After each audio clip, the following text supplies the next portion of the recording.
बिल्कुल जय सोडी जी, बदतर हालात यहाँ पर हो भी गए हैं। शोएब जी, मैं आपके पास आऊंगी। यूनुस का ध्यान बिल्कुल भी नहीं है जिस तरीके से कट्टरपंथी यहाँ पर लगातार ये नए नए फरमान जाहिर करे जा रहे हैं, और ऐसे में महिलाएं यहाँ पर बेहद परेशान हैं। आशा जी, बहुत बहुत धन्यवाद।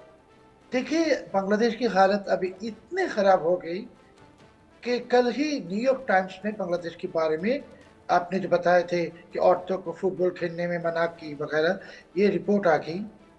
अभी आपके साथ मैं और एक इंफॉर्मेशन शेयर करना चाहता हूँ आशा जी। अभी बांग्लादेश की स्कूल्स और कॉलेज रमजान के लिए बंद है।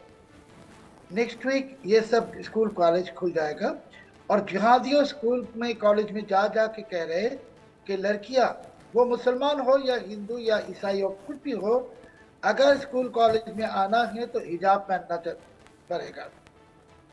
दूसरी तरफ से देखिए हर्षद जी, कि ये जो रमजान में ईद की शॉपिंग होता है, पिछले हर साल में शॉपिंग में शॉपिंग सेंटर्स में जितने वुमेन औरतें गए थे, इस साल गए नहीं। मुसलमान मुसलमान औरतें भी डरते हैं घर से निकलने में, क्योंकि वो अगर हिजाब नहीं पहनते, बुर्का नहीं पहनते, तो उनको सड़कों में बेइज्जत किया जाता है। और जो भी बेइज्जत करते हैं उसको सजा देने के सिवा उसको गुलदस्ता देता है जिहादियों।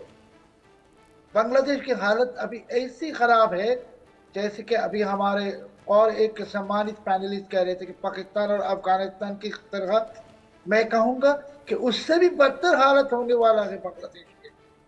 और सबसे बड़ी बात है हर्षा जी, कि बांग्लादेश में जो हिंदू है, हिंदुओं के ऊपर एक तरफ के एकदम नरक नरक की तरह उनके हालत है। वो औरतें हो या मर्द हो, सबके ऊपर। सो ये जो बांग्लादेश की अभी प्रेजेंट सिचुएशन, ये यूनुस जिहादी की और इसके जो जंगी और जिहादी जितने हैं, ये सब के एजेंडा क्या है? बांग्लादेश को बर्बादी, बांग्लादेश की बर्बादी, और बांग्लादेश को बर्बादी की तरफ ले जा रहे। हमारे गारमेंट्स फैक्ट्री में आशा जी, या हॉस्पिटल्स में जो औरतें काम करते हैं, उनको धमकी दिया जा रहा है कि काम करना है, हिजाब पहनना पड़ेगा। कल ही हमें चिटगांव से एक हॉस्पिटल की कोई स्टाफ, हिंदू स्टाफ, उन्होंने फोन किया, रो रहे थे, कह रहे थे वहां जो औरतें हैं, Hindu women, female staff in that hospital, उनको कहा गया कि हॉस्पिटल में काम करना पड़ेगा, काम करना है तो हिजाब पहनना पड़ेगा। आप सोचिए क्या हालत है। हिंदू को हिजाब पहनने में मजबूर कर रहा है, हॉस्पिटल में, गारमेंट्स में, सड़कों में, स्कूल्स कॉलेजेस में। अभी बांग्लादेश की यही हालत। आप तो अगर बांग्लादेश में आते नहीं, बाहर से समझ भी नहीं सकेंगे कि कितनी भयंकर हालत है। और ये हालत दिन ब दिन खराब होते जा रहा है। इसके लिए कि यूनुस, आप जानते हैं हर्षद जी की यूनुस पाकिस्तानी आईएसआई की कठपुतली है, और ये बांग्लादेश को एक जिहादिस्तान बनाने की कोशिश में है। ये तालिबान की, अफगानिस्तान के भी बदतर हालत होने वाला है बांग्लादेश की। और आप देखेंगे 2-3 महीने में क्या हालत होता है। बिल्कुल शोएब जी, उस दिशा में देखिए काम करना भी शुरू कर दिया है कट्टरपंथियों ने। यहाँ पर महिलाओं पर तमाम तरह के फरमान लगाने शुरू कर दिए हैं। आप दोनों हमारे साथ बने रहिए। एक और बड़ी खबर दर्शकों को दे दें। बांग्लादेश में अल्पसंख्यकों को निशाना बनाया जा रहा है। बांग्लादेश के हिंदुओं में खौफ का माहौल है। हिंदू मंदिर पर कट्टरपंथियों के हमले लगातार जारी हैं। कट्टरपंथियों का दबदबा यहाँ पर लगातार बढ़ता जा रहा है, जो कि खतरनाक संकेत है। ऐसे में महिलाएं और अल्पसंख्यक बांग्लादेश में बिल्कुल भी सुरक्षित नहीं हैं। महिलाएं, अल्पसंख्यक बांग्लादेश में सुरक्षित नहीं हैं। कर्नल जय सोडी जी, आपके पास में आऊंगी। जिस तरीके से कानून व्यवस्था लगातार चरमराई हुई थी, जिसके बाद हमने देखा लोगों में भी भारी आक्रोश था। यूनुस जो कि लगातार इन स्थितियों को नज़रअंदाज करते चले जा रहे हैं, और जब मुलाकात करते हैं चाइना से तो बात चिकन नेक की कर रहे हैं, लेकिन अपने देश में क्या चल रहा है वो नहीं देख पा रहे हैं। जिस तरीके से कट्टरपंथी यहाँ पर लगातार आतंक मचा रहे हैं, अब इसका खात्मा कैसे किया जाएगा, क्योंकि यूनुस तो यहाँ पर ध्यान ही नहीं दे रहे हैं। आशा जी, मोहम्मद यूनुस को भारत की चिंता नहीं करनी चाहिए। भारत के चिकन नेक के लिए हमारी सेना सक्षम है, सार्थक है। अगर मौका आया तो हम कड़े से कड़ा जवाब देंगे किसने अगर भारत के ऊपर आंख भी उठाई। इस वक्त मोहम्मद यूनुस को अपने देश पे पूरी तरह कंसंट्रेट करना चाहिए। आज उनका देश बिखरता जा रहा है, उनके देश में कत्लेआम हो रहा है, औरतों का बलात्कार हो रहा है।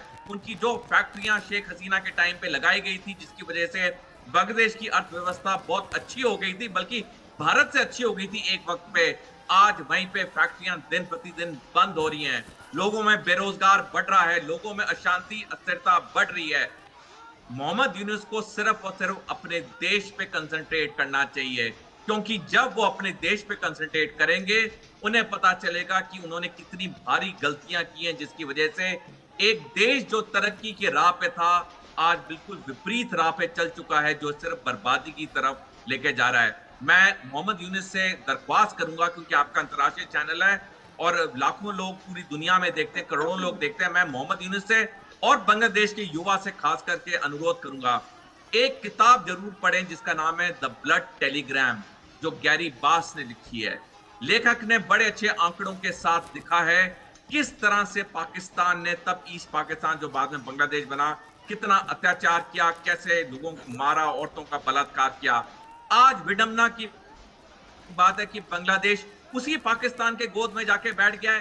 क्या बांग्लादेश के युवा भूल गए हैं कि उसी पाकिस्तान ने कितना अत्याचार किया था? क्या बांग्लादेश के युवा भूल चुके हैं कि यही पाकिस्तान था जिसने मुजीबुर रहमान को सत्ता में नहीं आने दिया, जिसकी वजह से पाकिस्तान दो टुकड़ों में टूट गया?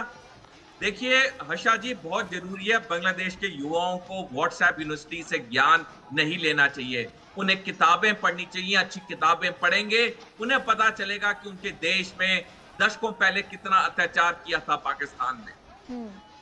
बिल्कुल जे.एस. सोढी जी, जिस तरीके से लगातार यहाँ पर हालात बद से बदतर होते जा रही हैं, अब यहाँ पर सबसे ज़्यादा ज़रूरत है चुनावों की। अब देखना होगा चुनाव कब होते हैं, स्थिति कब ठीक होती है। बहुत शुक्रिया जे.एस. सोढी जी आपका, और बहुत शुक्रिया शोएब जी आपका हमारे साथ जुड़ने के लिए और अपने अपने